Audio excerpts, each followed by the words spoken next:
Alrighty, another chilly evening at the shop. Haven't hit any yet, just gonna warm up with a pitching wedge. Let's grab a few balls. Man, I'm bundled up. I got a thick long sleeve on, then a fleece, then another sweater over it. It is freaking cold in here. The space heaters have been on for about 30 seconds before I hit record, so.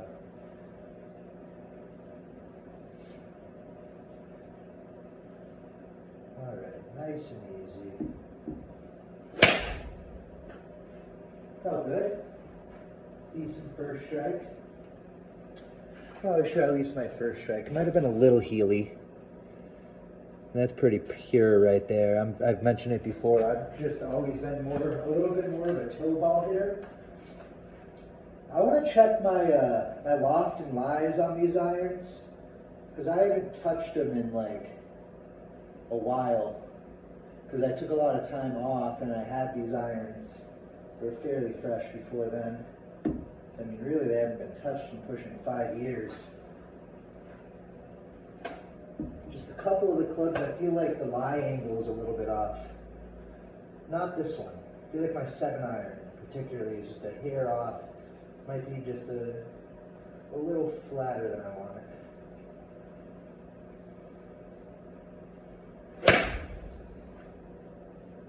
Oh, good. Same spot.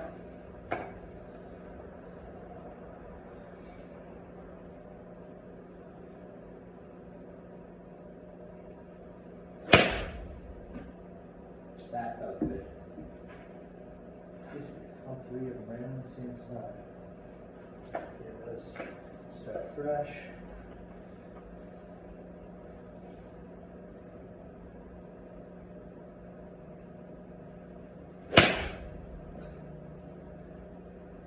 Yeah, definitely favoring the heel here. I think that's just because I'm standing close to it. You go back to what feels more comfortable. Without thinking, this would be my setup. What I've been doing is inching in just a little bit, trying to square my back foot up. So I normally just go a little duck footed, but I've been trying to mess around with a little more square back foot and opening my front foot even more than normal while feeling a little bit closer to it. And I have a tendency to get very, very straight posture, which might seem good, but you actually, I've mentioned this before, you know, you'd actually kind of want to bring your belly button, your pelvis in a little bit and feel a little bit more like a hunchback old man. Try to get a little more of that. So really a lot of what I'm working on is just in the setup. And you can tell I've just been, I think it's just because I'm closer to it. I might be a little too close. See, I'm heeling the ball. And those didn't feel bad. They would have played just fine. Maybe I'll keep the distance the same, but do the other things. I don't want to stand so close to it.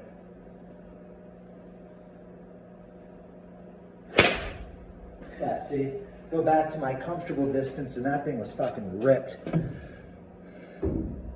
That's my normal strike. If anything, favoring the toe just a touch.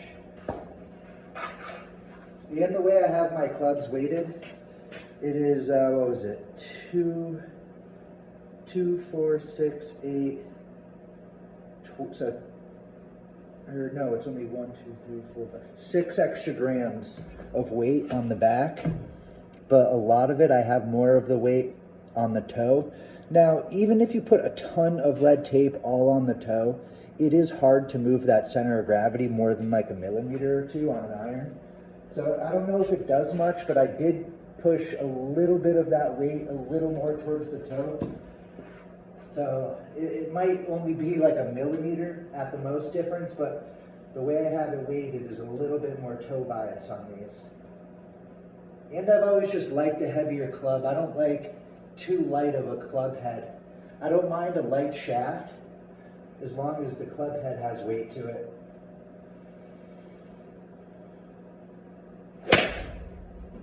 That was flush.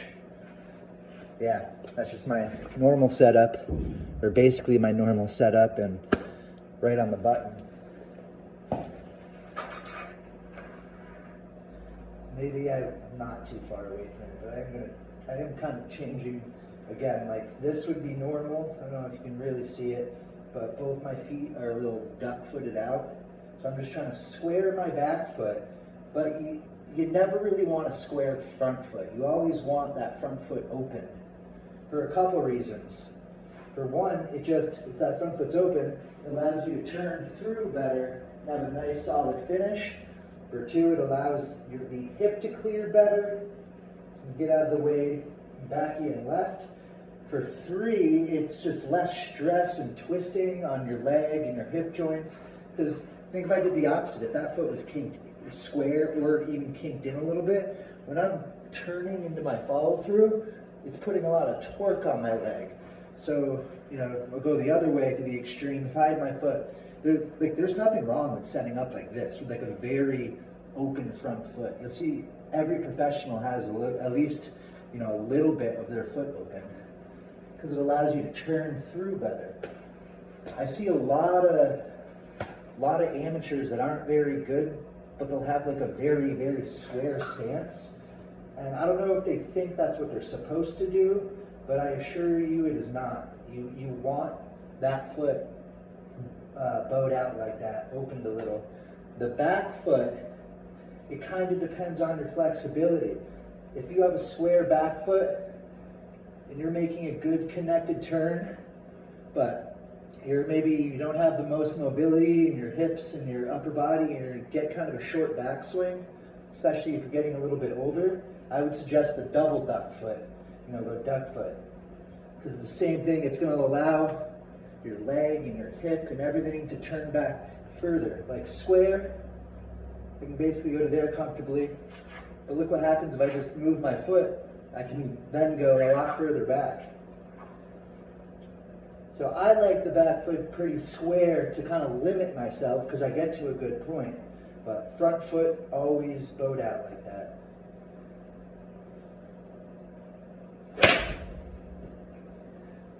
Felt alright, just a hair skinny. I mean, it was a soft wedge, so a lot of times those, little 120-yard wedge shots, you don't want to, you almost catch them a little bit more thin. Because when you catch it a little lower, a groove or two lower, it kind of juices up the spin a little bit. It's just kind of like a flightier, spinnier shot. Versus really hitting a wedge hard, kind of getting down on it more if I'm going for distance. Not only am I hitting it harder, I like to feel like I'm trapping it more and turning the loft of my pitching wedge more into like a 9-iron or an 8-iron. If I was going at it a little harder, probably it would be a little bit higher on the face.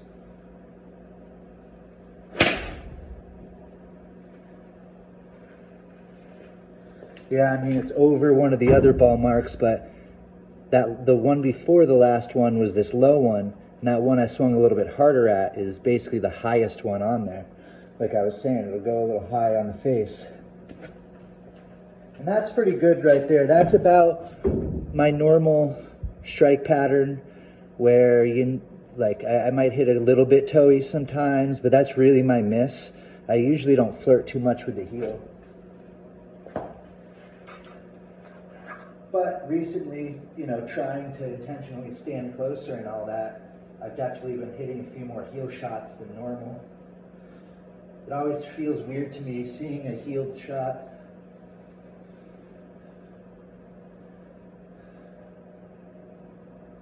One piece takeaway.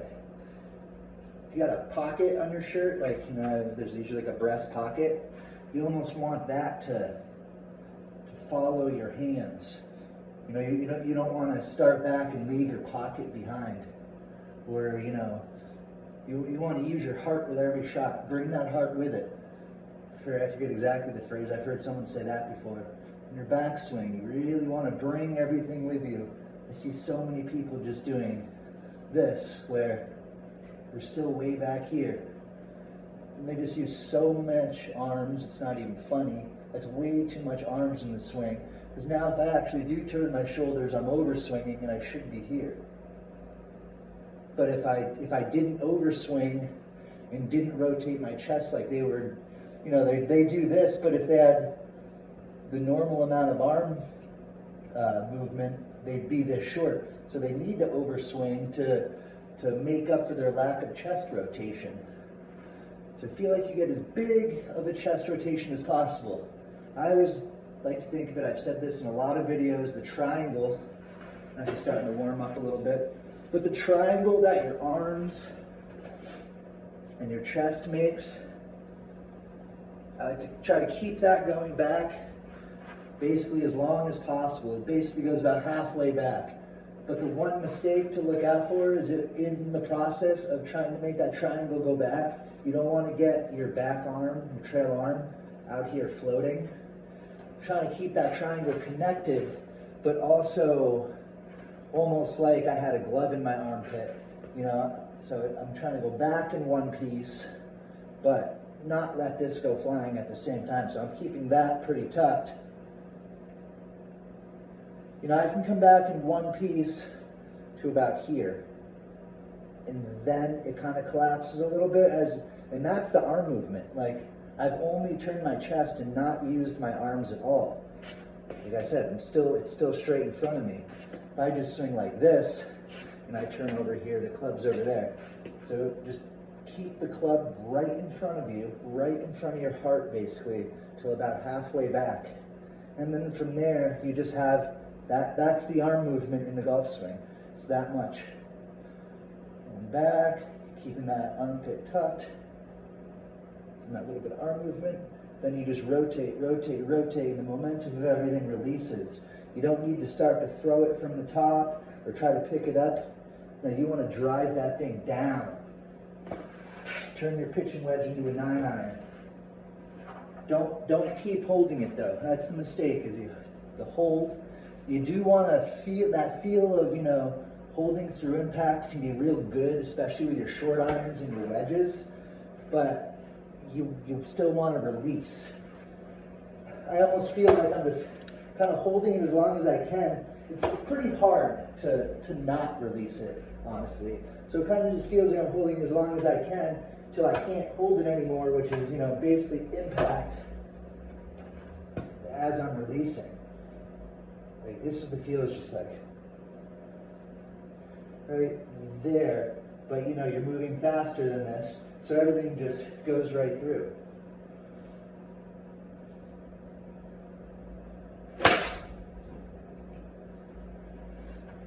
Picked out a little clean, but oh, mouse, you little buddy. Oh, are you okay? Oh, I think it's dead.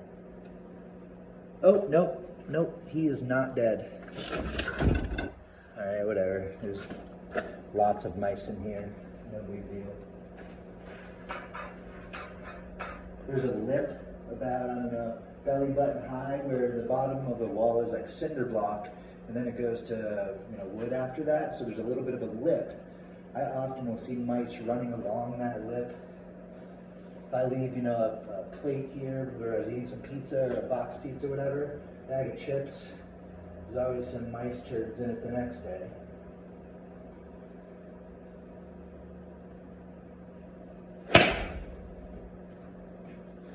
Yeah, that wasn't my favorite swing. That's what I was talking about in a recent short. You can't always tell the strike.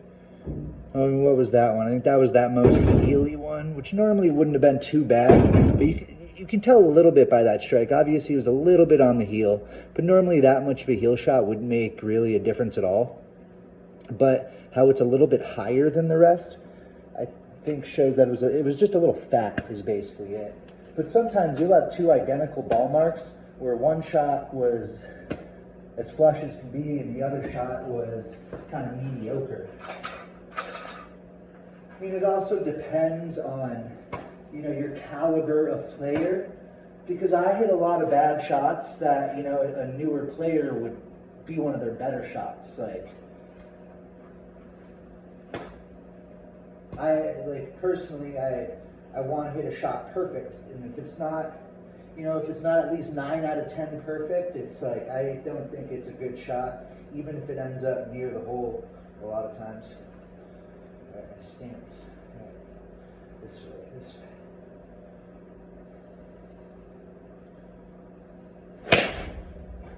There's the swing. That was a much better swing. I actually thought about what I was doing. Right in the middle.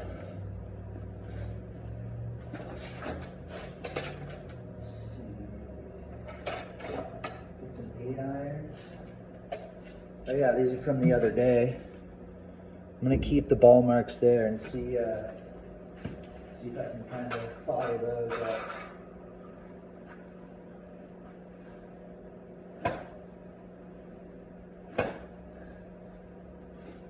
So I know I always talk a lot about one plane, and yes, that's what I believe is the easiest way to play golf personally. If you have a 2-plane swing, I'm not saying that's wrong. You know, there's a lot of ways to skin a cat. But I find, and I've noticed a lot of people that I've helped find it a lot easier, especially a lot of people that have tried to do the old kind of higher hand drop move and never really been able to do it successfully and tend to, miss the ball right. I find that getting it a little flatter, more around them, more of like a Ben Hogan 1-plane-ish swing, find a lot of success. But it can be done differently, obviously. As long as you get on somewhere near that plane in the downswing, have a halfway decent path into the ball, you're good. It doesn't really matter what your backswing looks like, but that doesn't mean it can be armsy, because that's just so powerless. You still want that one-piece takeaway, but when I say it doesn't matter what it looks like, if it's out here one piece, no big deal. If it's to the inside, one piece, no big deal. But this would be worse than both of those. Just swinging with your arms, you're leaving so much on the table as far as power. Be lucky to hit your 8-iron, 140 yards like that. I don't even know if I can swing like that, or I won't do it, but just all arms. It's just so weak, and I see that same mistake with so many people, is they're just using their arms. It's just like this. As opposed to the whole chest moving back, and then everything can just fire right through.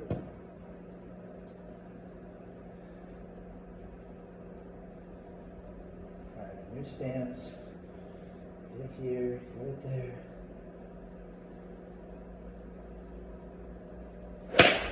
Oh, but I didn't continue what I was saying. I didn't continue on my streak of hitting the same ball mark. And see, I've been healing it a little bit. That was a nice strike though, not complaining.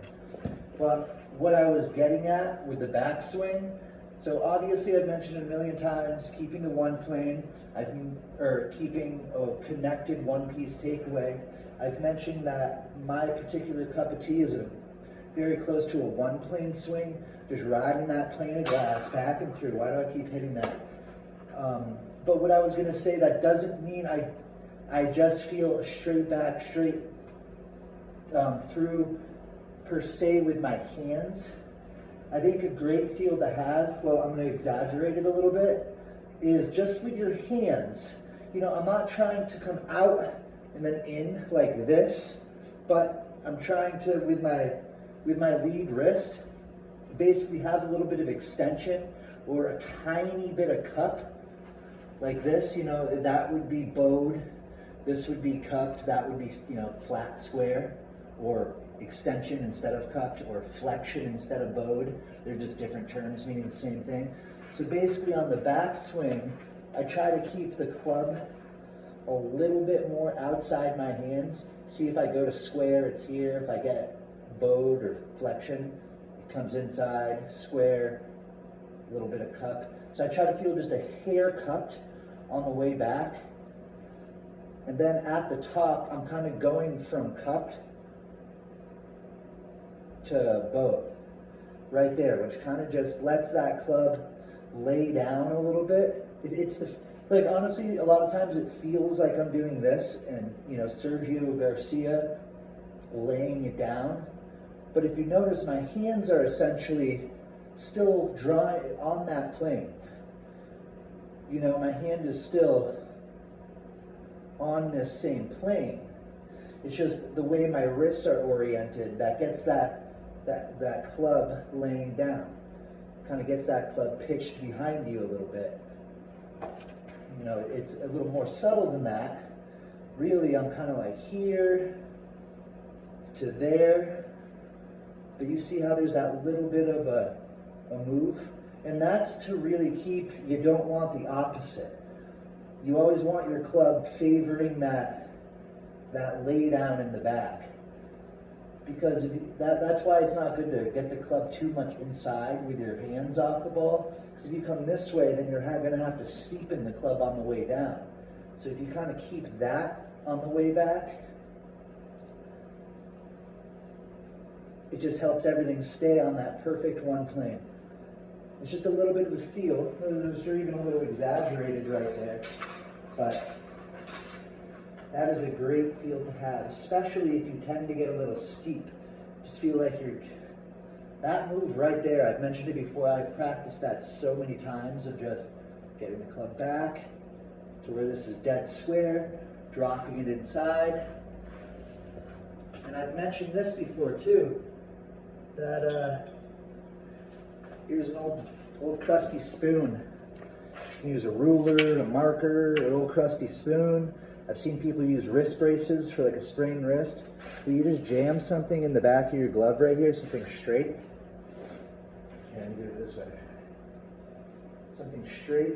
It actually works real good. The spoon kind of keeps it in place. You could even use like a hair tie or maybe even put it in your sleeve to help keep it sturdy from sliding out. But I can't get my wrist cupped because there's, you know, something flat right there in the back of my glove. One of the biggest mistakes I see is a really, really cupped wrist, which just opens the face. Now, there's a lot of different factors from the way you swing, the amount of rotation you have into impact, the type of grip you have, your own personal preferences, the type of shot you're trying to hit. So I like to keep everything neutral and square. So I'm starting from a very neutral grip. So when I get to the top, having that flat, my club's in a pretty close to square place right there. But if I were to have a really strong grip, I mean, it works for someone like Dustin Johnson. He has a very strong grip and gets a lot of bow, but you're gonna have to be able to rotate through the shot really hard to not get that club face closed left. And it's a move a lot of people make because they think it's gonna fix their slice, not realizing the club face has nothing to do with their slice. And what ends up happening is they don't move like Dustin Johnson, and they either hit a lot of flip hooks, or they just learn to throw the club like this, so it just never has any rotation. So basically they're leaning back and adding dynamic loft. Dynamic is movement, so they're adding loft while they're moving. Static loft is just, you know, when you're at address, set up an address, how much loft is on the club. Dynamic loft is how much loft was on the club at the moment of impact.